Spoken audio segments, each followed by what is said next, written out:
À 74 ans, j'ai entendu les mots les plus cruels qu'une mère puisse entendre. Tu vas pourrir ici. Mon propre fils m'a enfermé dans cette cave glaciale, sans nourriture, sans eau, brisant mon téléphone contre le mur avant de partir en voyage. Son plan était parfait. Personne ne me chercherait avant qu'il ne soit trop tard. Ce qu'il ignorait, c'est que dans cette obscurité, mes mains tremblantes ont découvert quelque chose que mon défunt mari avait caché pour me protéger. Un document qui changerait tout. Une vérité si puissante qu'elle ferait revenir mon fils en panique dès le lendemain, le visage déformé par la peur. Mais pourquoi tant de haine? Qu'avait prévu Jacques que je n'avais jamais soupçonné? Si cette histoire vous a touché, n'oubliez pas de vous abonner à notre chaîne, de laisser un commentaire et un pouce bleu. Partagez d'où vous nous regardez et dites-nous si vous aussi, vous avez déjà été trahi par un proche. J'avais 74 ans lorsque j'ai entendu le bruit du cadenas se refermer derrière moi. Cette soirée de novembre, glaciale comme seul Paris sait l'être, restera à jamais gravée dans ma mémoire.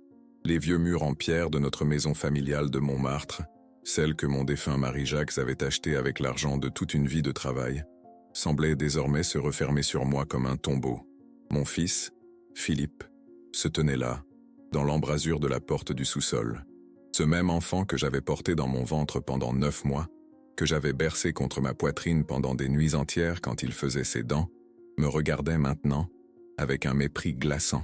Ses yeux, autrefois si doux, brillaient d'une haine que je n'aurais jamais cru possible. « Tu vas pourrir ici !» a-t-il hurlé, son visage déformé par la colère. Ce n'étaient pas seulement ces mots qui m'ont brisé, c'était aussi le geste qui a suivi. D'un mouvement brusque, il a saisi mon téléphone portable, celui que ma petite fille Léa m'avait offert pour mon anniversaire, et l'a fracassé contre le mur de pierre. Le bruit du verre qui se brise a résonné comme un coup de feu dans l'espace confiné. Le silence qui a suivi était pire que tous les cris. Un silence lourd, définitif, qui annonçait l'abandon. L'obscurité m'a englouti quand il a claqué la porte. Seul un minuscule soupirail laissait filtrer un rayon de lumière des lampadaires de la rue. L'air était humide, chargé d'une odeur de moisie et de terre. Chaque respiration était difficile, comme si mes poumons refusaient cet air vicié. « Philippe !» ai-je crié, ma voix se brisant en sanglots. « Mon fils, pourquoi fais-tu ça ?» Pas de réponse. Juste le bruit de ses pas qui s'éloignaient, puis la porte d'entrée qui claquait. J'ai entendu le moteur de sa voiture démarrer, puis s'éloigner dans la nuit parisienne. Je me suis effondré sur le sol froid, mes vieilles jambes ne pouvant plus me porter. Les larmes coulaient sur mes joues ridées, tandis que je tentais de comprendre. Comment en étions-nous arrivés là? Comment mon fils que j'avais élevé avec tant d'amour pouvait-il me traiter comme un déchet dont on se débarrasse? Était-ce à cause de cette Isabelle, sa nouvelle femme? Cette femme aux yeux froids qui me regardait toujours comme si j'étais une tache sur son tapis persan? Ou était-ce l'argent, toujours l'argent, qui transformait les hommes en monstres? Dans ma tête défilaient les souvenirs. Philippe enfant, courant dans le jardin du Luxembourg. Philippe adolescent, recevant sa première bicyclette. Philippe adulte, me présentant sa première femme, la douce Marie, qui m'appelait maman avec tant d'affection. Puis le divorce, l'amertume, et cette nouvelle femme qui semblait avoir empoisonné son cœur contre moi. Les heures passaient, interminables. Mes vieux os me faisaient souffrir sur le sol dur. La faim commençait à tordre mon estomac. Avait-il vraiment l'intention de me laisser mourir ici? Était-ce son plan? Je savais qu'il partait en voyage à Biarritz le lendemain. Combien de temps avant que quelqu'un ne s'inquiète de ne pas me voir? À tâtons dans l'obscurité, je cherchais un interrupteur, n'importe quoi qui puisse m'aider. Mes doigts tremblants touchaient les murs humides, les vieilles étagères poussiéreuses, où Jacques rangeait ses bouteilles de vin. Je sentais les toiles d'araignée se coller à mes mains. Et puis, dans un coin, mes doigts ont rencontré quelque chose de différent. Une boîte. Je l'ai reconnue immédiatement au toucher. La vieille boîte en bois sculpté que Jacques gardait toujours fermée à clé. Celle qu'il m'avait montrée, quelques jours avant sa mort, en me disant « Si un jour tu te sens en danger, ouvre-la ». Je ne l'avais jamais ouverte. Par respect pour lui, par peur peut-être aussi de ce qu'elle contenait. Mais maintenant, dans ce sous-sol qui risquait de devenir mon tombeau, j'ai compris que le moment était venu. Avec mes vieux doigts arthritiques, j'ai soulevé le couvercle. À l'intérieur, je pouvais à peine distinguer dans la pénombre un dossier, des papiers, et au-dessus de tout, une enveloppe sur laquelle mon nom était écrit de la main de Jacques, Madeleine. C'était le testament, celui dont Philippe croyait avoir détruit toutes les copies. celui qui changeait tout. Dans ce sous-sol glacial abandonné par mon propre enfant, j'ai senti une étrange chaleur m'envahir.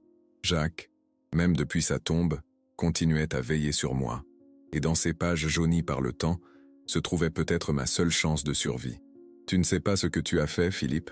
ai-je murmuré dans l'obscurité, serrant le testament contre ma poitrine comme un trésor. « Tu crois m'avoir enterrée vivante, mais tu as oublié une chose. Même dans l'obscurité, même abandonnée, je ne suis pas sans ressources. » Le froid s'intensifiait, mais une nouvelle détermination grandissait en moi. Cette cave, qu'il avait choisie comme ma prison, pourrait bien devenir son plus grand cauchemar. Chaque minute dans ce sous-sol était comme une aiguille qui s'enfonçait plus profondément dans mon cœur. La nuit avançait, implacable, et le froid de novembre s'infiltrait dans mes os comme un poison lent. Je sentais mon corps faiblir, mes vieilles articulations se raidir, mais étrangement, mon esprit devenait de plus en plus clair. C'est souvent ainsi quand on est au bord du gouffre. L'esprit s'accroche à la vie avec une lucidité désespérée. Je serrais toujours le testament contre ma poitrine, ce papier jauni par les années, témoin silencieux de la prévoyance de Jacques. Mon Jacques, avec ses yeux rieurs et ses mains rugueuses d'artisan. Ces mêmes mains qui avaient restauré cette maison pierre par pierre, qui avaient caressé mes cheveux pendant 52 ans de mariage, qui avaient tremblé légèrement lorsqu'il m'avait confié ce document. « Cache-le bien, Madeleine », m'avait-il dit cette nuit-là, 3 mois avant que son cœur ne l'abandonne. Nous étions assis sur notre petit balcon qui donnait sur la rue des Abbesses. Les lumières de Montmartre scintillaient au loin, et le Sacré-Cœur se dessinait majestueux contre le ciel nocturne. Un jour, cela pourrait être ta seule protection. À l'époque, j'avais souri, incrédule. Protection contre quoi? Notre fils nous adorait. Notre petite fille Léa venait chaque mercredi après l'école pour que je lui apprenne à faire des madeleines, ces petits gâteaux qui portaient mon nom. Notre vie était simple, mais pleine d'amour. Et pourtant Jacques avait vu ce que je refusais de voir. Il avait remarqué les regards envieux de Philippe quand nous parlions de la maison, de l'atelier d'ébénisterie, de l'argent patiemment économisé. Il avait perçu l'influence grandissante d'Isabelle, cette femme aux ambitions démesurées, qui chuchotait à l'oreille de notre fils des rêves de richesse et de statut social. Un bruit sourd à l'étage me tira de mes souvenirs. Des pas précipités, une porte qui claque, puis le silence à nouveau. Je retins ma respiration, tendant l'oreille dans l'obscurité. Était-ce Philippe qui revenait sur sa décision? Était-ce un voisin qui s'inquiétait? Ou simplement mon imagination, nourrie par l'angoisse et la faim qui commençaient à me tenailler? Les pas s'éloignèrent, suivis du bruit caractéristique de la porte d'entrée. Puis le vrombissement d'un moteur qui s'éloigne. Il était parti, vraiment parti, sans nourriture, sans eau, sans lumière. Il avait réellement l'intention de me laisser mourir ici, dans le sous-sol de la maison où il avait grandi. Une vague de désespoir me submergea, suivie presque immédiatement par une colère incandescente que je ne me connaissais pas. Comment osait-il? Comment pouvait-il faire cela à sa propre mère, celle qu'il avait mise au monde dans la douleur, qui avait sacrifié ses rêves de jeunesse pour lui offrir une éducation, un foyer stable, un avenir? Avec des doigts tremblants, j'ouvris l'enveloppe du testament à la faible lueur qui filtrait par le soupirail. Les mots dansaient devant mes yeux fatigués, mais je connaissais déjà l'essentiel de son contenu. Jacques avait tout prévu. La maison, l'atelier, les économies, tout devait être administré par un notaire de confiance jusqu'aux 18 ans de Léa. Philippe n'aurait que l'usufruit, pas la propriété. Une clause spéciale stipulait même que si je venais à mourir dans des circonstances suspectes, une enquête approfondie devait être menée. Voilà pourquoi Philippe était devenu fou de rage quand le notaire, Maître Bonnet, lui avait révélé ses dispositions la semaine dernière. Voilà pourquoi Isabelle m'avait regardé avec ce mélange de haine et de frustration pendant le dîner dominical. Ils croyaient avoir détruit toutes les copies du testament original. Ils ignoraient que Jacques, méfiant jusqu'au bout, en avait caché une ici même, dans cette cave où Philippe pensait m'enterrer vivante. Le testament dans mes mains n'était pas seulement un document légal, c'était une arme. Une arme que je pouvais utiliser pour me défendre, pour protéger l'héritage de ma petite fille, pour faire échouer les plans sordides de mon fils et de sa nouvelle épouse. Mais comment utiliser cette arme alors que j'étais enfermé ici, sans moyen de communication avec l'extérieur? Mon téléphone était en miettes, personne ne savait où j'étais, et Philippe et Isabelle partaient le lendemain pour Biarritz, soi-disant pour des vacances, mais probablement pour établir un alibi pendant que je dépérissais lentement dans ce trou à rats. Je me relevais péniblement, mes jambes engourdies par le froid et l'immobilité. Il devait y avoir un moyen de sortir ou au moins d'appeler à l'aide. Je tâtonnais le long des murs, cherchant une issue, un outil, n'importe quoi qui puisse m'aider. Mes doigts rencontrèrent une vieille étagère couverte de poussière. Dessus, des outils de jardinage rouillés, quelques pots de peinture séchés et un vieux carton qui semblait contenir des souvenirs. Je le tirai vers moi, faisant tomber une pile de magazines jaunis. Au milieu de la poussière et des toiles d'araignée, quelque chose attira mon attention. Une petite radio à pile, vestige des années où Jacques écoutait les matchs de football tout en bricolant dans son atelier. Mon cœur fit un bond dans ma poitrine. Si elle fonctionnait encore, peut-être pourrais-je au moins savoir quelle heure il était. Combien de temps s'était écoulé depuis que Philippe m'avait enfermé ici? Avec des doigts tremblants, j'appuyais sur le bouton. Rien. Bien sûr, les piles devaient être mortes depuis des années. Mais dans le carton, il y avait aussi de vieux albums photos, des lettres attachées avec un ruban défraîchi et un stylo. Un simple stylo bille bleu, de ceux que Jacques gardait toujours dans la poche de sa chemise. Je le serrais dans ma main comme un talisman. Avec le testament et ce stylo, peut-être pourrais-je laisser un message, un témoignage de ce qui m'était arrivé, au cas où je ne survivrais pas assez longtemps pour le raconter moi-même. Sur le dos d'une vieille facture trouvée dans le carton, j'écrivis en lettres tremblantes « Si vous trouvez ce message, sachez que Madeleine Dubois, 74 ans, a été enfermée ici par son fils Philippe et laissée sans nourriture ni eau. Le testament ci-joint explique pourquoi. » Une larme tomba sur le papier, diluant l'encre. Je me demandais si quelqu'un lirait jamais ces mots, si ma petite Léa saurait un jour ce que son père avait fait à sa grand-mère, si la justice serait rendue. Dans l'obscurité grandissante, une question me hantait. Pourquoi Jacques avait-il prévu ce testament si particulier? Qu'avait-il vu ou su que j'ignorais encore? Et surtout, qui d'autre connaissait l'existence de ce document qui semblait être au cœur de toute cette tragédie? Le froid devenait de plus en plus mordant à mesure que la nuit avançait. Je m'étais recroquevillé dans un coin, enveloppé dans une vieille couverture trouvée parmi les cartons, serrant contre moi le testament comme un bouclier. Malgré l'obscurité presque totale, mon esprit restait étrangement lucide, naviguant entre le présent glacial et un passé qui, soudain, prenait une nouvelle signification. Je me souvenais maintenant d'une scène qui s'était déroulée 3 mois auparavant, lors de l'anniversaire de Léa. Nous étions tous réunis dans le petit jardin derrière la maison. Les glycines que Jacques avait plantées formaient un dôme violet au-dessus de la table en fer forgé. Le soleil de juin caressait nos visages, et le parfum des roses se mêlait à celui du gâteau que j'avais préparé. Un fraisier, le préféré de ma petite fille. C'est là que je l'avais remarqué pour la première fois. Cette façon dont Solange, ma belle-sœur, me regardait par-dessus son verre de champagne. Solange, la sœur de Jacques. Toujours impeccable avec ses tailleurs Chanel et ses perles parfaitement assorties, toujours souriante en public, toujours la première à m'embrasser lors des réunions de famille, mais avec ce regard qui semblait me déshabiller, m'évaluer comme on évalue un objet dont on veut se débarrasser. « Tu sais, Madeleine » m'avait-elle dit en s'approchant de moi alors que je coupais le gâteau, « cette maison est beaucoup trop grande pour une femme seule. Tu devrais penser à la vendre. Philippe pourrait t'aider à trouver un joli petit appartement plus facile à entretenir. » Ses paroles dégoulinaient de miel, mais ses yeux restaient froids comme l'acier. Je lui avais souri poliment, comme toujours, en servant une part généreuse de gâteau à Léa qui trépignait d'impatience. « C'est gentil de t'inquiéter, Solange, mais je me sens bien ici. C'était notre maison à Jacques et moi. Chaque pierre me rappelle un souvenir. » Elle avait pincé les lèvres, contrariée. « Les souvenirs ne paient pas les factures, ma chère. Et puis, pense à Philippe. Cette maison lui revient de droit. » De droit? Comme si la vie de Jacques et la mienne, nos sacrifices, nos économies prudentes pendant toutes ces années, n'avaient été qu'un long prélude au moment où Philippe hériterait de tout. Comme si je n'étais qu'une gardienne temporaire, devant m'effacer dès que possible. J'avais vu le regard qu'elle avait échangé avec Isabelle à ce moment-là, un regard de connivence, de complicité, et j'avais compris que ma belle-sœur, celle qui embrassait Jacques sur les 2 joues chaque dimanche, celle qui m'appelait ma chère belle-sœur devant les autres, était la première à souhaiter me voir disparaître, la première à suggérer, subtilement mais sûrement, que je n'avais plus ma place dans cette maison.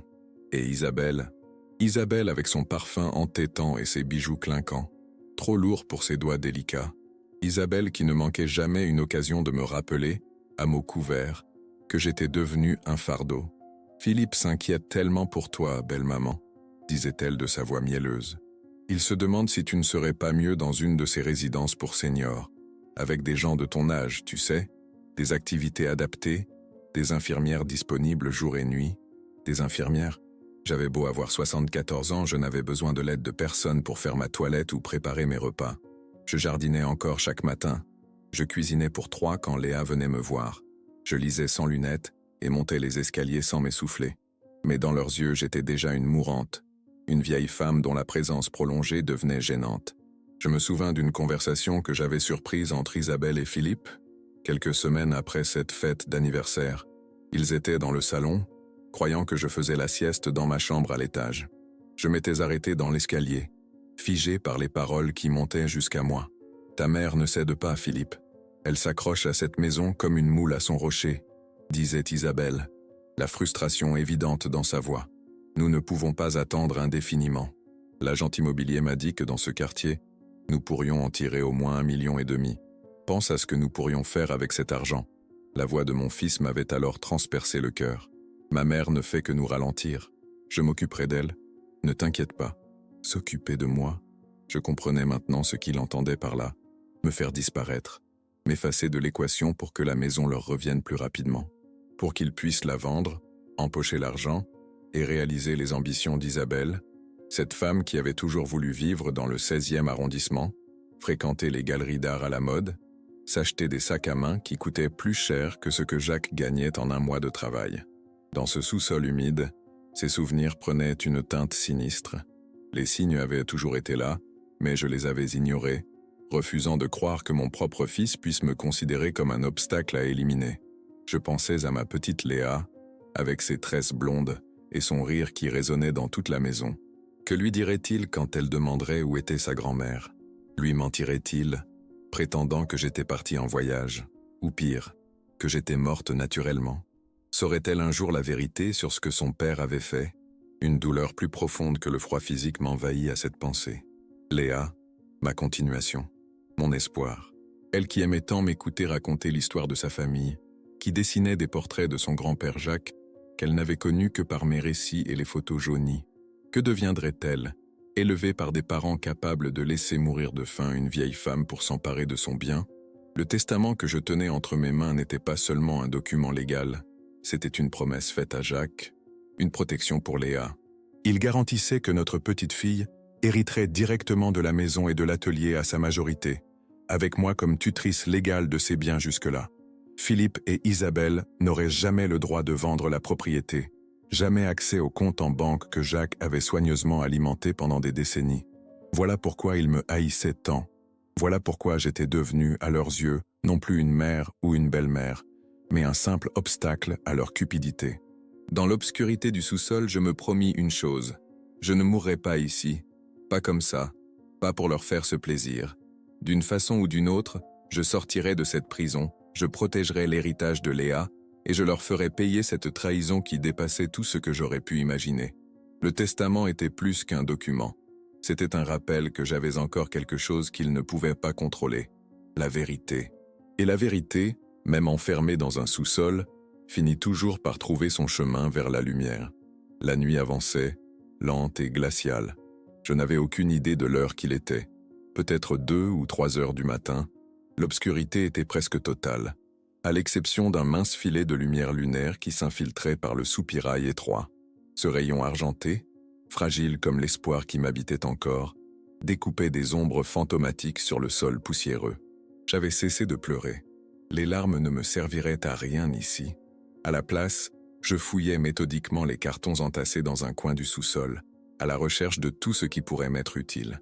Mes vieilles mains tremblaient, autant de froid que d'épuisement, mais je ne pouvais pas me permettre d'abandonner. « Jacques », murmurais-je parfois, comme si mon défunt mari pouvait m'entendre, me guider dans cette épreuve. « Jacques, aide-moi à comprendre. » C'est alors que je l'ai remarqué, un courant d'air frais qui venait du soupirail, apportant avec lui non seulement le froid de novembre, mais aussi une soudaine clarté. La lune, pleine et ronde, s'était déplacée dans le ciel nocturne de Paris et éclairait maintenant directement l'intérieur de ma prison. Ce faisceau de lumière tombait exactement sur une petite commode en bois, l'une des premières pièces que Jacques avait fabriquées dans son atelier. Philippe l'avait reléguée à la cave des années auparavant, la jugeant trop rustique pour son intérieur moderne. Poussé par une intuition soudaine, je me suis traîné jusqu'à ce meuble, ignorant la douleur dans mes genoux. Les tiroirs étaient coincés par l'humidité, mais avec un effort qui me fit grimacer, je parvins à ouvrir le premier. Il était vide, à l'exception de quelques vieux boutons et d'un maître ruban décoloré. Le deuxième contenait des catalogues jaunis de fournitures d'ébénisterie. Mais c'est dans le troisième tiroir que mon cœur fit un bond. Là, enveloppé dans un chiffon de velours rouge délavé, se trouvait une grande enveloppe en papier craft. Mon nom y était inscrit de la main de Jacques, mais pas seulement. En dessous de Madeleine, il avait ajouté 2 mots qui me firent frissonner. Seconde lettre. Seconde lettre? Cela signifiait-il que le testament que je tenais déjà n'était qu'une partie de ce que Jacques avait voulu me léguer? Avec des doigts tremblants, j'ouvris cette nouvelle enveloppe. À l'intérieur se trouvaient plusieurs feuillets couverts de l'écriture de mon mari. Cette écriture élégante mais ferme, légèrement penchée vers la droite, que j'aurais reconnue entre mille. La lumière de la lune était à peine suffisante pour lire, mais je n'osais pas allumer la vieille lampe de poche que j'avais trouvée plus tôt, de peur d'épuiser ses piles avant qu'elle ne me soit vraiment nécessaire. Je me rapprochai du soupirail, plissant les yeux pour déchiffrer les mots de Jacques. « Ma chère Madeleine », commençait la lettre, « si tu lis ceci, c'est que les craintes que j'ai nourries ces derniers mois se sont peut-être concrétisées. Je n'ai pas voulu t'inquiéter de mon vivant, mais je ne peux pas partir sans te laisser cette protection. » Mon cœur battait à tout rompre. Quelle protection? De quelle crainte parlait-il? J'ai remarqué des changements chez Philippe, des regards, des questions sur nos finances qui m'ont mis mal à l'aise. J'ai surpris des conversations entre lui et Isabelle qui m'ont fait douter de leurs intentions. Je prie pour me tromper, mais je préfère prendre des précautions. Une larme silencieuse coula sur ma joue. Jacques avait vu ce que je m'étais obstiné à ignorer. Lui aussi avait senti le danger qui planait sur nous, sur moi. Le testament que tu connais déjà ne suffira peut-être pas. Il pourrait tenter de le contester, de te pousser à renoncer à tes droits. C'est pourquoi j'ai pris une mesure supplémentaire. Je tournai la page, le souffle court. J'ai désigné un gardien, quelqu'un en dehors de la famille, qui veillera sur toi et sur les intérêts de Léa si je ne suis plus là. Son nom est Henri Mercier. Henri Mercier. Ce nom résonna étrangement dans mon esprit. Bien sûr, je connaissais Henri, un vieil ami de Jacques, un homme discret qui travaillait comme expert comptable. Il venait parfois dîner à la maison, toujours avec un bouquet de fleurs pour moi et un petit cadeau pour Philippe quand il était enfant. Mais je ne l'avais pas vu depuis l'enterrement de Jacques. Henri a tous les documents nécessaires, y compris un duplicata du testament et des preuves concernant certaines transactions douteuses que Philippe a tentées récemment avec notre argent. Si quelque chose t'arrivait, ces documents seraient automatiquement remis aux autorités.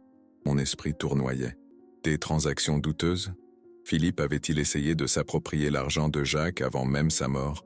Je me souvenais vaguement de disputes entre père et fils, de portes qui claquaient, de silences tendus pendant les repas de famille dans les derniers mois. Mais j'avais mis cela sur le compte du caractère difficile de Philippe. Jamais je n'aurais imaginé. Il y a autre chose, Madeleine. Quelque chose que je n'ai jamais voulu te dire pour ne pas ternir l'image que tu as de notre fils. Mais il faut que tu saches maintenant. Philippe a... À ce moment précis, un bruit sourd au-dessus de moi me fit sursauter. Quelque chose ou quelqu'un venait de tomber lourdement sur le plancher du rez-de-chaussée. Je figeais, retenant ma respiration, les yeux fixés sur le plafond de ma prison. Des pas. J'entendais distinctement des pas qui se déplaçaient en là-haut. Philippe était-il revenu? Était-ce Isabelle? Ou quelqu'un d'autre? Le bruit des pas était trop lourd pour être celui d'une femme. Je rangeai précipitamment la lettre dans son enveloppe et la glissai sous la vieille couverture qui me servait de protection contre le froid. Les pas se rapprochaient, semblant se diriger vers la cuisine qui se trouvait juste au-dessus du sous-sol. J'entendis le grincement caractéristique de la 3e marche de l'escalier, celle que Jacques n'avait jamais réparée, disant en riant que c'était notre système d'alarme naturelle qui nous prévenait quand Philippe rentrait tard. Mon cœur battait si fort que j'avais l'impression qu'il allait sortir de ma poitrine. Si c'était Philippe qui revenait, était-ce pour vérifier si j'étais encore en vie ou pour s'assurer que je ne pourrais jamais raconter ce qu'il avait fait? Les pas s'arrêtèrent juste au-dessus de ma tête. Un silence pesant s'installa, puis j'entendis un bruit que je ne reconnus pas immédiatement. Quelqu'un ouvrait des tiroirs, déplaçait des objets, comme s'il cherchait quelque chose. Un cambrioleur? C'était possible, Notre quartier de Montmartre, bien que charmant, n'était pas exempt de ce genre d'incident. Mais même cette pensée ne me rassurait pas. Si un étranger fouillait la maison, entendrait-il mes appels à l'aide? Ou pire, déciderait-il de descendre au sous-sol pour voir ce qu'il pourrait y voler? Je me recroquevillais dans l'angle le plus sombre de la pièce, serrant contre moi les deux enveloppes, le testament et la mystérieuse lettre de Jacques dont je n'avais pu lire la fin. Ces papiers étaient désormais plus précieux que tout l'or du monde. Ils représentaient ma seule chance de justice, ma seule protection contre la cupidité de ceux qui auraient dû me chérir et me protéger. Tandis que les bruits continuaient au-dessus de moi, une question tournait en boucle dans mon esprit. Qui était réellement Henri Mercier pour Jacques? Et surtout, que savait-il sur Philippe que mon mari n'avait jamais osé me révéler? Le grincement de la vieille porte en bois au-dessus de ma tête me fit tressaillir. Les pas résonnaient maintenant plus distinctement, comme si la personne ne cherchait plus à dissimuler sa présence. Je retenais ma respiration, mon cœur battant si fort que j'avais l'impression qu'on pouvait l'entendre à travers le plancher. Des tiroirs s'ouvraient et se refermaient violemment. Le bruit d'une chaise renversée fit écho dans toute la maison. Puis, le fracas du verre brisé. Ce n'était pas Philippe. Mon fils connaissait chaque recoin de cette demeure. Il n'aurait pas besoin de fouiller ainsi. Ce n'était pas non plus Isabelle. Les pas étaient trop lourds, trop assurés. Un cambrioleur? Dans notre quartier de Montmartre, ce n'était pas rare. Les belles maisons anciennes attiraient les convoitises. Mais pourquoi maintenant? Pourquoi cette nuit précisément? Comme si le destin s'acharnait à ajouter une couche de terreur à mon calvaire. J'étais partagé entre l'espoir et la peur. L'espoir qu'un étranger puisse entendre mes appels et me libérer, et la peur de tomber entre les mains de quelqu'un qui pourrait me faire encore plus de mal que mon propre fils. Les bruits de recherche frénétiques continuaient. Le parquet grinçait sous des pas de plus en plus pressés, comme si la personne savait exactement ce qu'elle cherchait, mais ne le trouvait pas. Soudain, j'entendis un juron étouffé, puis un silence momentané, suivi du bruit caractéristique du secrétaire ancien dans le salon, ce meuble où Jacques rangeait tous nos papiers importants. Mon sang se glaça. Les papiers, étaient-ce ceux-là qu'on cherchait? Les documents que Philippe croyait avoir tous récupérés? Le testament dont il pensait avoir détruit toutes les copies? Une voix masculine, que je ne reconnus pas immédiatement, marmonnait des mots que je ne pouvais distinguer. Puis j'entendis clairement « Merde, où est-ce qu'il l'a mise ?» Cette voix, elle me disait quelque chose, mais la peur et l'épuisement brouillaient mes souvenirs. Ce n'était pas la voix de Philippe, ni celle d'un jeune cambrioleur. C'était celle d'un homme d'âge mûr, une voix grave avec un léger accent que je n'arrivais pas à identifier. Le bruit des recherches se déplaça vers la chambre à coucher. J'entendis le froissement des draps, le claquement des portes de l'armoire, les tiroirs de la commode vidés sans ménagement sur le sol, puis un cri étouffé de frustration. Les pas revinrent vers l'escalier. Allait-il descendre? Allait-il découvrir ma prison? Je me recroquevillais davantage dans l'angle le plus sombre, serrant contre moi les deux enveloppes, mon seul trésor, ma seule arme. Mais les pas ne descendirent pas. Ils se dirigèrent vers la cuisine. J'entendis le bruit du robinet comme si l'intrus se servait un verre d'eau. Puis le silence. Un silence si complet, si soudain, qu'il semblait presque plus effrayant que le vacarme précédent. Une minute passa, puis deux. Avait-il quitté la maison? Était-il simplement immobile, réfléchissant à où chercher ensuite? Mon corps entier était tendu dans l'attente. Mes oreilles se bourdonnaient à force de guetter le moindre son. Et puis, brusquement, une voix, juste au-dessus de moi, comme si l'homme parlait à travers le plancher. « Madeleine? Êtes-vous là ?» Mon cœur fit un bond. Il me cherchait, moi. Ce n'était donc pas un simple cambrioleur. Mais devais-je répondre? Était-ce un piège? Quelqu'un envoyé par Philippe pour s'assurer que je ne pourrais jamais témoigner contre lui? Madeleine. La voix était plus forte maintenant, teintée d'inquiétude. « C'est Laurent, votre voisin. J'ai vu de la lumière chez vous à une heure étrange. La porte était entr'ouverte. Quelque chose ne va pas. Laurent Berger. Bien sûr. Notre voisin de gauche, un professeur de mathématiques à la retraite, qui vivait seul avec son chat roux. Un homme discret, gentil, qui m'apportait parfois des tomates de son petit potager. Je l'avais souvent invité à dîner après la mort de Jacques, mais il déclinait poliment, prétextant ne pas vouloir déranger. « Ici !» hurlai-je de toutes mes forces, frappant le plafond avec le manche d'un vieux balai trouvé parmi les débris. « Je suis enfermé dans le sous-sol. Au secours !»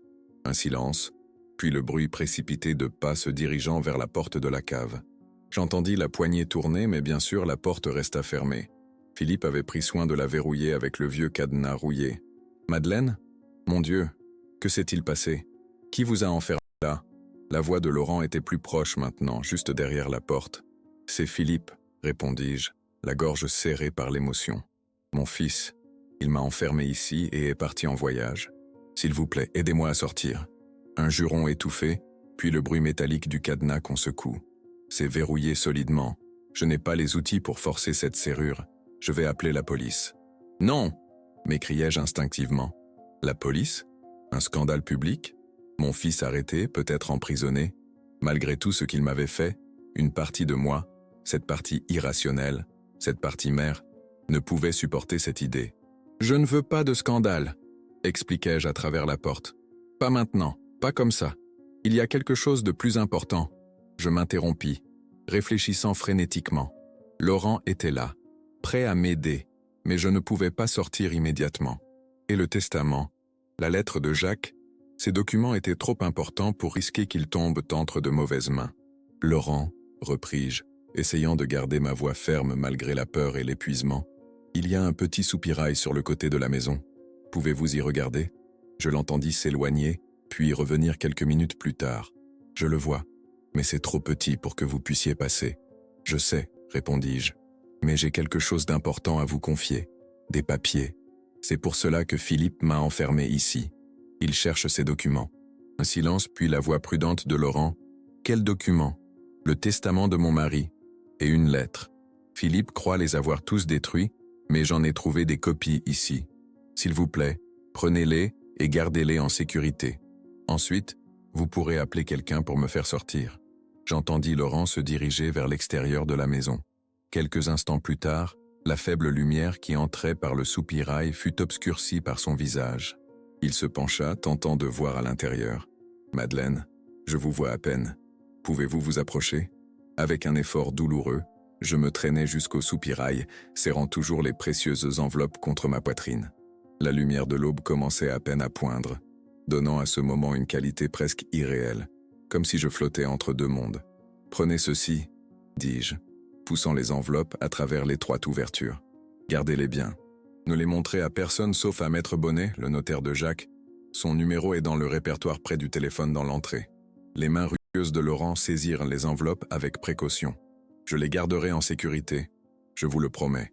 Maintenant, je vais chercher de l'aide pour vous sortir de là. »« Laurent, » ajoutai-je, saisi d'une impulsion soudaine, « il y a autre chose. Philippe et Isabelle reviendront demain soir. Ils croient que je serai morte de faim et de soif d'ici là. Je ne veux pas qu'ils sachent que vous m'avez trouvé. Pas tout de suite. J'ai un plan. » Je vis l'hésitation sur son visage, illuminé par la lueur blafarde de l'aube. « Quel plan ? Vous ne pouvez pas rester ici. Faites-moi confiance, suppliai-je. Apportez-moi juste de l'eau et quelque chose à manger par ce soupirail. Et un téléphone si vous en avez un vieux que vous n'utilisez plus.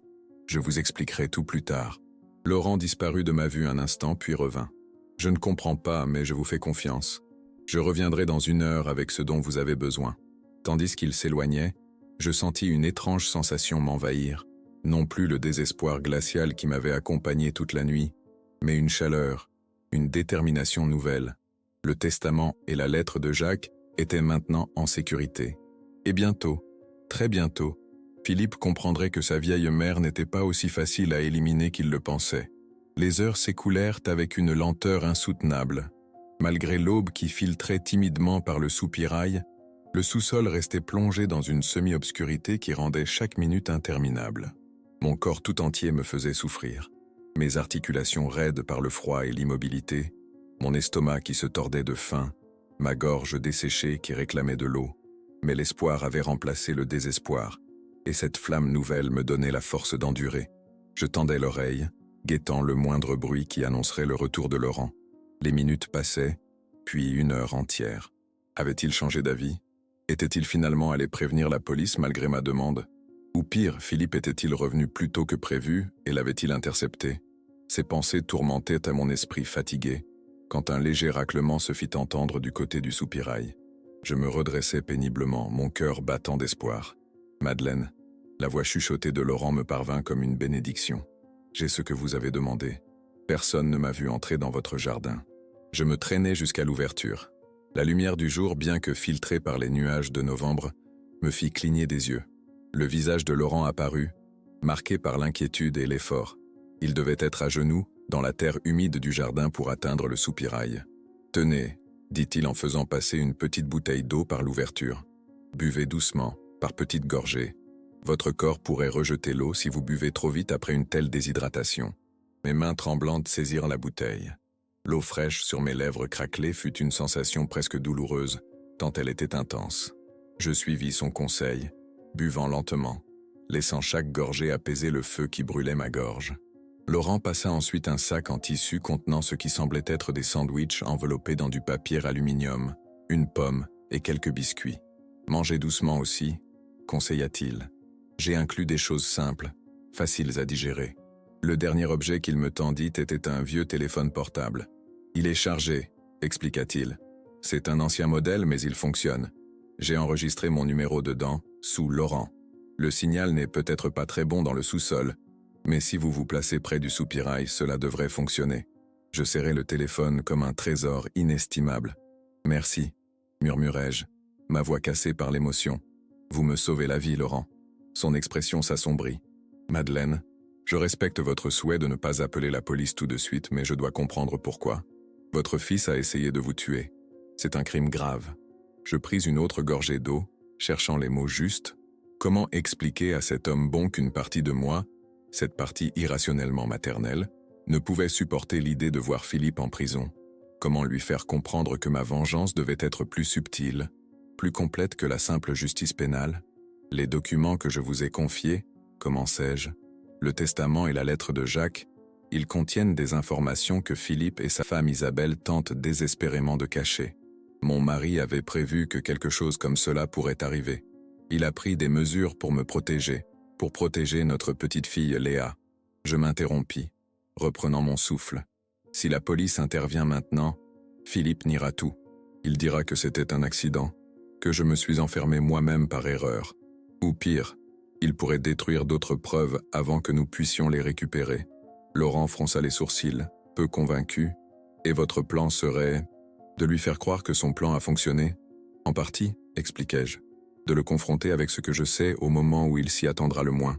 Je veux voir son visage quand il comprendra que toutes ses manigances ont échoué. Je sortis le téléphone de sa boîte avec des doigts tremblants. Ce soir, quand il reviendra pensant me trouver morte, je serai encore ici, faible mais vivante. Et surtout, armée de la vérité. Laurent secoua la tête, ses yeux gris reflétant une profonde inquiétude. C'est dangereux, Madeleine, très dangereux. S'il a été capable de vous enfermer ici pour mourir, qui sait ce qu'il pourrait faire en vous trouvant encore en vie? Je souris faiblement. C'est pour cela que vous serez mon assurance vie, Laurent. Je vais vous envoyer un message quand j'entendrai Philippe revenir. Si vous ne recevez pas un second message dans l'heure qui suit, confirmant que je vais bien, vous appellerez la police et vous leur remettrez les documents. Le visage de Laurent trahissait son conflit intérieur. Je pouvais voir qu'il hésitait entre respecter ma volonté et faire ce qu'il considérait comme son devoir civique. Finalement, il soupira profondément. « Très bien, Madeleine. Je ferai comme vous demandez, mais à une condition. Si je n'ai pas de vos nouvelles d'ici 20 heures ce soir, j'appellerai la police, quoi qu'il arrive. Et, il hésita un instant, j'ai déjà fait quelque chose que vous devriez savoir. » Mon cœur se serra. Quoi donc? J'ai photocopié les documents avant de venir. Une copie est dans un coffre que j'ai à la banque. Une précaution, au cas où quelque chose arriverait aux originaux. Un mélange de gratitude et de soulagement m'envahit. Cet homme que je connaissais à peine, ce voisin discret, faisait preuve d'une prévoyance et d'une intelligence que je n'avais pas anticipée. C'était exactement ce qu'il fallait faire, le rassurai-je. Jacques aurait approuvé. Le bruit lointain d'une voiture qui passait dans la rue nous fit tous deux sursauter. Laurent jeta un regard nerveux par-dessus son épaule. « Je dois partir avant que quelqu'un ne me voie. Avez-vous besoin d'autre chose ?» Je réfléchis rapidement. « Les documents, vous les avez lus ?» Il détourna brièvement les yeux, comme gêné. Seulement assez pour comprendre leur importance. Je n'ai pas voulu violer votre vie privée plus que nécessaire. « Non, vous avez bien fait, » le rassurai-je. « Alors vous savez pour Henri Mercier ?» Laurent hocha la tête. « Le nom mentionné dans la lettre de votre mari, oui. Je ne le connais pas personnellement. Moi non plus, pas vraiment, admis-je. C'était un ami de Jacques, mais je ne l'ai rencontré que quelques fois. Si les choses tournent mal ce soir, pourriez-vous essayer de le contacter? Son numéro devrait être dans le carnet d'adresse de Jacques, dans le secrétaire du salon. Je le ferai, promis Laurent. Maintenant, je dois vraiment partir. Soyez prudente, Madeleine. Je guetterai votre message. Avant que je puisse le remercier une dernière fois, il avait disparu de ma vue. J'entendis ses pas s'éloigner discrètement dans le jardin, puis plus rien. Je restais seul à nouveau, mais cette fois avec de l'eau, de la nourriture, et surtout un moyen de communication avec l'extérieur. Je dépliais soigneusement le papier aluminium et contemplais le sandwich au jambon et fromage que Laurent avait préparé. Jamais un repas aussi simple ne m'avait paru aussi précieux. En mangeant lentement, je réfléchissais à ce qui m'attendait. La nuit prochaine, Philippe reviendrait, s'attendant à trouver le cadavre de sa mère. Quelle expression aurait-il en découvrant que j'étais encore vivante? Peur, surprise, colère, et surtout, comment réagirait-il quand je lui dirais que je savais tout? Le téléphone portable serré dans ma main était plus qu'un simple appareil. C'était une arme, une bouée de sauvetage, un pont vers un monde qui me croyait peut-être déjà morte. Grâce à Laurent, j'avais maintenant une chance de justice, une chance de protéger l'avenir de Léa, et peut-être même une chance de comprendre comment mon propre fils avait pu se transformer en l'homme cruel qui m'avait condamné à cette prison de pierre. La nuit était tombée depuis plusieurs heures déjà. Dans ma prison de pierre, le temps semblait s'étirer indéfiniment, chaque minute devenant une éternité. Le petit téléphone que Laurent m'avait confié indiquait 23h47. Le voyage à Biarritz de Philippe et Isabelle devait durer jusqu'au lendemain soir, mais une intuition me disait qu'il rentrerait plus tôt. Mon fils n'aurait pas la patience d'attendre si longtemps pour vérifier si son plan macabre avait fonctionné. J'avais mangé avec parcimonie les provisions apportées par Laurent, économisant une partie pour le lendemain. Malgré l'eau et la nourriture, mon corps restait douloureux, affaibli par l'humidité glaciale du sous-sol et la dureté du sol en béton. Mais mon esprit, lui, était plus vif que jamais. Une clarté étrange m'habitait, comme si cette épreuve avait balayé tous les voiles qui obscurcissaient ma vision depuis des années. Combien de signes avais-je ignorés? Combien d'avertissements silencieux de Jacques avais-je écartés, préférant croire en l'amour filial plutôt qu'en la cruelle vérité?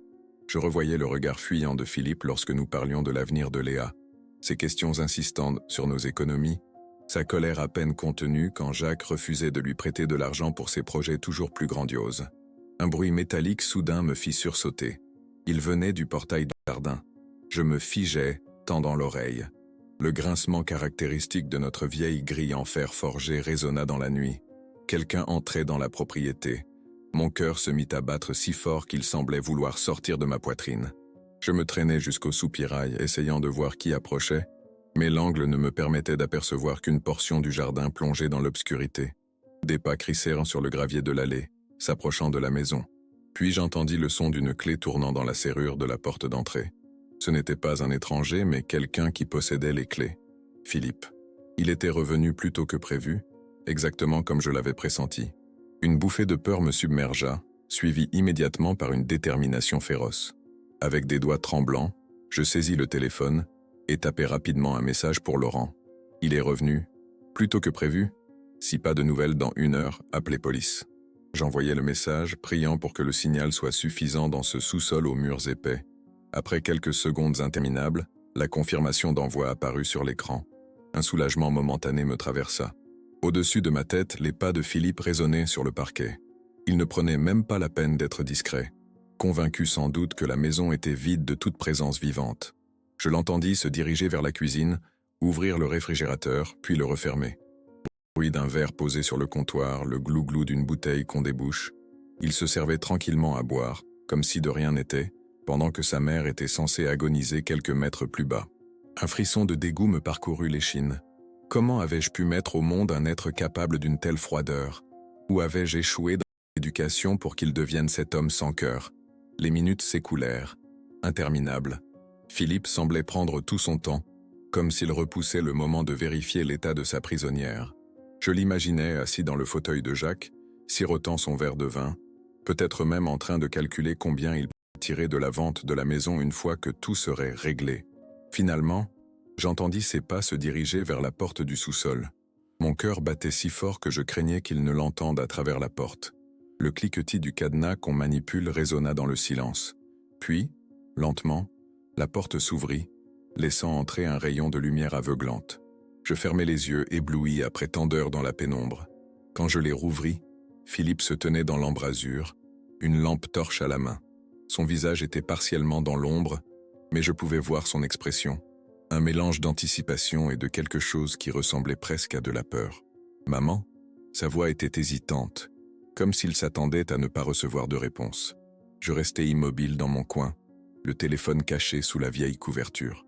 Je voulais voir jusqu'où il irait, ce qu'il ferait en pensant me trouver morte ou mourante. Il descendit quelques marches, dirigeant le faisceau de sa lampe torche vers les différents coins du sous-sol. Quand la lumière m'atteignit enfin, je vis son visage se transformer. La surprise, puis l'incrédulité, et finalement une peur non dissimulée s'y peignirent dans l'espace d'une seconde. Tu es vivante. Ce n'était pas une question, mais une constatation prononcée avec une stupéfaction mêlée d'horreur. Je me redressai lentement, rassemblant toute ma dignité malgré mes vêtements froissés et sales, malgré mes cheveux en désordre, malgré la fatigue qui pesait sur chacun de mes muscles. Déçu, Philippe? Ma voix était rauque, à peine plus forte qu'un murmure, mais chargée d'une force que je ne me connaissais pas. Il resta figé sur les marches, visiblement déstabilisé. Dans ses yeux, je pouvais lire la panique qui montait. Son plan si parfait venait de voler en éclats. Je ne comprends pas, balbutia-t-il. Comment as-tu survécu, complétai-je. Tu croyais vraiment que ta mère était si fragile, que quelques heures sans eau ni nourriture suffiraient à me tuer? Un mensonge, bien sûr. Sans l'intervention providentielle de Laurent, j'aurais probablement succombé à la déshydratation et au froid avant la fin du week-end. Mais Philippe n'avait pas besoin de le savoir. Il descendit complètement les escaliers, s'approchant de moi avec une prudence qui trahissait sa nervosité. Je remarquai qu'il jetait des regards frénétiques autour de lui, comme s'il cherchait quelque chose. « Où sont-ils » demanda-t-il soudain, sa voix trahissant une panique croissante. « De quoi parles-tu » répondis-je, feignant l'innocence. « Les papiers, maman » il criait presque maintenant. « Les papiers que tu as trouvés ici. Je sais qu'il y avait une autre copie du testament, papa me l'avait dit. Où l'as-tu caché » Un sourire froid étira mes lèvres. « Tu arrives trop tard, Philippe. Beaucoup trop tard. » Son visage devint livide. « Qu'est-ce que tu veux dire? Qu'as-tu fait » Je me levai péniblement, m'appuyant contre le mur pour soutenir mes jambes tremblantes. « J'ai fait ce que ton père aurait voulu que je fasse. J'ai protégé notre héritage. Pas le tien, Philippe, mais celui de Léa. Celui que tu essaies de voler depuis la mort de Jacques. » Il fit un pas vers moi, menaçant. « Personne ne te croira, vieille folle. Si tu as appelé quelqu'un, si tu as parlé à qui que ce soit, je dirais que tu es tombé dans le sous-sol par accident, que tu as eu une confusion sénile, que j'ai imaginé le cadenas que tu as mis toi-même sur cette porte, l'interrompis-je. Que j'ai rêvé quand mon propre fils a brisé mon téléphone contre ce mur en me disant que j'allais pourrir ici, que j'ai halluciné tes paroles exactes. Ta mère ne fait que nous ralentir, je m'occuperai d'elle. Il pâlit davantage, si c'était possible. Tu as entendu ça? J'ai entendu beaucoup de choses, Philippe. Des choses que tu croyais dire en secret. Et j'ai lu d'autres choses que ton père a pris soin de me laisser. Il savait, Philippe. Il savait que tu n'attendais que sa mort pour t'emparer de tout. Il savait pour tes emprunts, dans son compte en banque, pour les faux documents que tu as essayé de lui faire signer. Il savait tout. Philippe chancela légèrement, comme frappé par un coup invisible. Puis, en l'espace d'une seconde, la peur dans ses yeux se transforma en une fureur froide, calculatrice. « Peu importe ce que tu crois savoir » siffla-t-il entre ses dents. « Personne n'est au courant que tu es ici. Personne ne viendra te chercher. Et si tu as trouvé ces papiers, ils sont toujours dans ce sous-sol. Je vais les trouver. » Et ensuite, il laissa sa phrase en suspens, mais la menace était claire. Je sentis un frisson glacé me parcourir, mais je maintins mon regard ferme, plongeant mes yeux dans les siens. « Tu te trompes, Philippe. Quelqu'un sait. Quelqu'un a déjà les papiers. Et si je ne donne pas signe de vie dans... » Je consultai discrètement le téléphone caché sous la couverture. « Exactement 23 minutes. La police sera ici. » Le visage de Philippe se décomposa sous mes yeux. La panique déferlait sur lui par vagues successives, remplaçant la fureur froide qui l'habitait l'instant d'avant. Ses yeux, si semblables à ceux de son père mais dépourvus de leur chaleur, s'écarquillèrent tandis que ses lèvres s'entr'ouvraient dans une expression de stupeur horrifiée. « Tu mens » murmura-t-il. Mais sa voix trahissait son doute. C'est impossible. Personne n'a pu entrer ici. Personne ne sait que tu es là. Je me tenais aussi droite que mes vieilles jambes me le permettaient, puisant dans des réserves de force que je ne soupçonnais pas posséder. Le téléphone, dissimulé sous la couverture, était mon talisman secret, ma preuve que je n'étais plus totalement à sa merci. Laurent Berger, prononçai-je distinctement. Notre voisin. Il est venu ce matin alerté par des bruits inhabituels dans la maison. Il a tout vu, le cadenas, ma situation. Et il a les documents, Philippe. Tous les documents. Mon fils vacilla légèrement, comme frappé par un coup invisible. Son regard fit le tour du sous-sol, cherchant frénétiquement une confirmation ou une faille dans mon récit. Laurent, répéta-t-il, le nom semblant lui écorcher la gorge. Ce vieux fou qui vit seul avec son chat, personne ne croira un mot de ce qu'il pourrait dire. C'est un excentrique, un marginal. Je souris légèrement, un sourire sans joie qui semblait déstabiliser Philippe encore davantage. Un marginal peut-être, mais un marginal qui était professeur de mathématiques à la Sorbonne pendant 30 ans. Un homme respecté dont la parole vaudra plus que celle d'un fils qui a tenté de tuer sa mère pour hériter plus vite. Il fit un pas vers moi, les poings serrés. Pour la première fois de ma vie, je vis sur le visage de mon propre enfant une expression qui me fit véritablement peur. Un mélange de haine et de désespoir qui le rendait presque méconnaissable. Dans ce sous-sol glacial, face à ce regard, je compris que l'homme qui se tenait devant moi n'était plus le petit garçon que j'avais élevé. Une alchimie perverse l'avait transformé en un étranger capable du pire. « Qu'est-ce que tu veux » demanda-t-il sèchement. « De l'argent ? Parti de la maison ? Dis-moi ton prix pour faire disparaître ces documents et oublier toute cette histoire. » Sa proposition me coupa le souffle par son audace et sa froideur. Il pensait pouvoir monnayer ma vie, ma dignité, comme une vulgaire transaction commerciale. « Mon prix ?» répétai-je lentement, savourant chaque syllabe. « Mon prix, Philippe, c'est la vérité. Toute la vérité. Sur ce que tu as fait à ton père pendant ces derniers mois. Sur les documents que tu as falsifiés. Sur l'argent que tu as détourné de son compte. Sur tes manigances avec Isabelle et Solange, pour me faire interner dans une maison de retraite contre ma volonté. » Son visage pâlit davantage. « Si c'était possible. Comment sais-tu pour Solange ?»« Jacques savait tout, » répondis-je simplement. Et il a tout consigné dans sa lettre. Une lettre qui est maintenant entre les mains de personnes de confiance. La mention de cette lettre sembla affoler Philippe plus que tout le reste.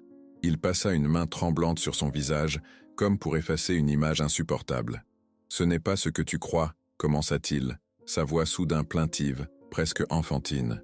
Papa ne comprenait pas. Je devais juste emprunter cet argent pour un investissement. J'aurais tout remboursé. Et Solange voulait simplement t'aider, te placer dans un endroit où tu aurais été bien soigné. « M'aider » l'interrompis-je, la colère montant en moi comme une vague. « Me soigner ? Je n'ai besoin ni d'aide ni de soins. Ce que vous vouliez, toi, ta femme et ta tante, c'était me faire disparaître pour pouvoir vendre cette maison et vous partager l'argent. Ne me prends pas pour une idiote, Philippe.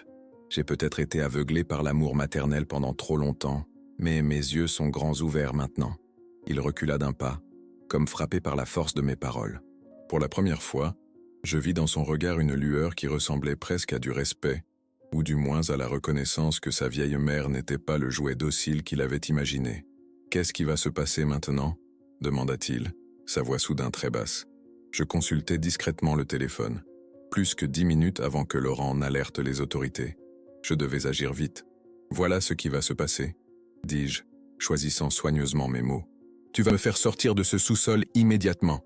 Ensuite, j'appellerai Laurent pour lui dire que tout va bien, qu'il n'a pas besoin d'appeler la police. Pour l'instant. » Philippe sembla peser mes paroles, cherchant le piège. « Et après ?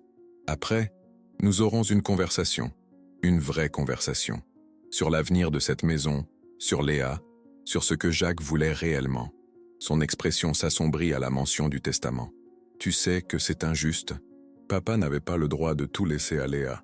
Je suis son fils, son unique héritier. Tu étais son fils, corrigeai-je doucement. Mais tu as choisi d'être autre chose, quelque chose qu'il a vu venir, malheureusement. Quant à Léa, elle est l'avenir de cette famille, la seule qui mérite encore de porter le nom Dubois avec fierté. » Philippe serra les poings si fort que ses jointures blanchirent. Pendant un instant terrible, je crus qu'il allait se jeter sur moi.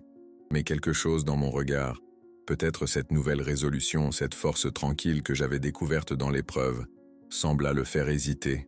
D'accord, céda-t-il finalement. Je te fais sortir. Tu appelles ton ami. Et ensuite, nous discutons, comme des adultes raisonnables.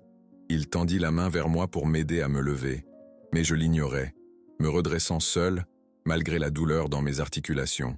Ce geste de fausse sollicitude, après ce qu'il m'avait fait subir, me semblait la pire des hypocrisies. En montant péniblement les marches qui menaient hors du sous-sol, je sentais le regard de Philippe peser sur moi, calculateur, évaluant peut-être encore ses options. Je savais que nous n'étions pas au bout de cette épreuve, que sa capitulation n'était que temporaire, dictée par la peur plus que par le remords. La lumière du couloir m'éblouit après tant d'heures dans la pénombre. L'air frais et sec de la maison me parut presque enivrant après l'atmosphère humide et moisie du sous-sol. Je respirais profondément, savourant cette simple liberté retrouvée. « Le téléphone ?» exigea Philippe, tendant la main vers moi. « Tu avais un téléphone caché là-bas. Donne-le-moi. » Je secouai lentement la tête. « Pas question. C'est ma garantie. Je vais appeler Laurent maintenant, devant toi. Et si tu tentes quoi que ce soit, Philippe, n'oublie pas que les documents sont en lieu sûr et que les conséquences seraient bien pires que tout ce que tu peux imaginer. » À contre-cœur, il recula, me laissant composer le numéro de Laurent. Mon voisin décrocha à la première sonnerie, sa voix tendue par l'inquiétude. « Madeleine, est-ce que tout va bien ?»« Oui, Laurent, » répondis-je, fixant Philippe droit dans les yeux pendant que je parlais. Je suis sorti. Mon fils et moi allons avoir une longue conversation sur l'avenir. Vous n'avez pas besoin d'appeler qui que ce soit, pour l'instant, mais gardez précieusement ce que je vous ai confié. Il y eut un silence à l'autre bout de la ligne, puis la voix prudente de Laurent. « Vous êtes sûr que tout va bien ? Vous n'êtes pas sous contrainte ? » « Tout va bien, affirmai-je. Je vous rappellerai demain matin. Si vous n'avez pas de mes nouvelles d'ici midi, vous savez quoi faire. » Je raccrochai, sentant une étrange satisfaction en voyant le visage décomposé de Philippe. Il comprenait maintenant que son plan parfait s'était effondré, que sa tentative désespérée de s'approprier l'héritage familial avait échoué. Mais surtout, il réalisait que sa propre mère, cette vieille femme qu'il avait jugée faible et manipulable, venait de reprendre le contrôle de la situation. « Assieds-toi », lui dis-je, désignant le canapé du salon. « Nous avons beaucoup à nous dire, toi et moi. À commencer par ce que ton père a écrit dans sa lettre à propos de tes emprunts sur son compte bancaire personnel. Cette histoire nous rappelle que parfois, les trahisons les plus douloureuses viennent des personnes qui devraient-ils nous chérir le plus. Comme Madeleine. Combien d'entre nous ont refusé de voir les signes, aveuglés par l'amour inconditionnel que nous portons à nos enfants? La cupidité et l'ambition peuvent transformer même le plus aimant des fils en un étranger capable du pire. Mais elles nous montrent aussi que même dans nos moments les plus sombres, quand tout espoir semble perdu, la prévoyance d'un être aimé peut devenir notre salut. Qu'auriez-vous fait à la place de Madeleine? Auriez-vous trouvé la force de confronter votre propre enfant après une telle trahison? Ou auriez-vous choisi la justice plutôt que le pardon? La vie nous place parfois devant des choix impossibles, où l'amour maternel se heurte à notre instinct de survie. Cette histoire nous invite à réfléchir aux secrets que nous gardons, aux vérités que nous choisissons d'ignorer, et au courage qu'il faut pour affronter la réalité lorsqu'elle devient insupportable. Si cette histoire vous a touché, n'hésitez pas à la partager avec vos proches. Abonnez-vous à notre chaîne pour découvrir d'autres récits poignants qui explorent les profondeurs de l'âme humaine. Laissez-nous un commentaire pour nous dire ce que vous auriez fait à la place de Madeleine, et activez la cloche pour ne manquer aucune de nos prochaines histoires.